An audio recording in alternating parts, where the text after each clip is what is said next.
China has called on the World Health Organization to take a just position on COVID-19.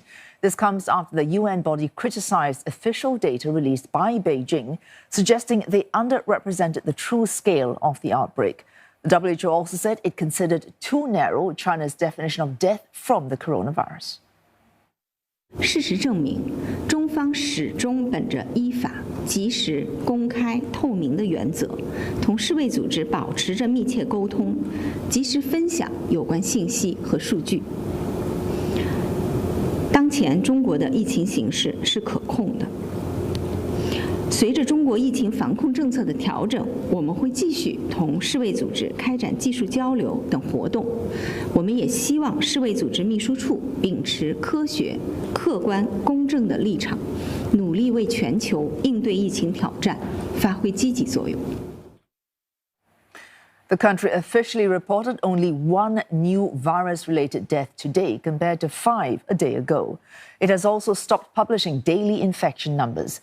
The WHO says China has reported more than 218,000 new weekly cases as of the 1st of January. A mounting international concern over the surge of cases in China has led to many countries imposing fresh border controls on visitors from the Chinese mainland. The list includes the US, Canada, South Korea, and Japan. Germany is the latest to impose testing requirements for arrivals from China. Some, though, in Asia have decided against such curbs. Thailand is one of them. Authorities today say no tests are required for entry into the country for all inbound travelers, including those from China. Thai officials are expecting 20 million arrivals this year as it looks towards a recovery in the crucial tourism sector.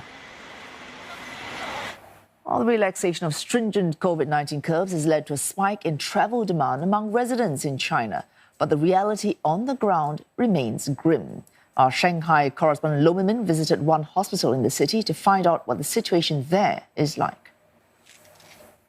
I've just visited the emergency department at Zhongshan Hospital in Shanghai, and it is a completely different world inside. Because outside we're seeing crowds of people on the streets, some of them maskless, celebrating this new year where life could return to normal. But here, people are still dealing with the fallout from this wave of infection. Even though researchers say that the peak is over in places like Beijing and Shanghai, here every single inch of available floor space in the emergency department is filled with beds. I'm talking about the waiting areas, the areas in front of the payment counters, the medicine counters. 昨天是8点一直到晚上6点，就一直排队，因为排队还要吊针、挂盐水。那为什么不能在这里住呢？没有床位给你挤。所以每天要来几天？我们现在已经第9天了，还要来大概3到5天吧。你说心情会好吗？对不对？80多岁的老人天天这样10个小时都没睡觉，也不能休息。你说这个要休息，这怎么休息？急诊部进去了，他不收啊，叫我挂门诊去啊，不知道等什么时候了。 It's an incredibly sensitive and harrowing time for many of these people. Some of them have lost loved ones and are unable to find spaces in the crematoriums. One person told me he had to pay $5,000 US to cut the queue to get a space in the crematoriums, and many are unable to hold proper funerals.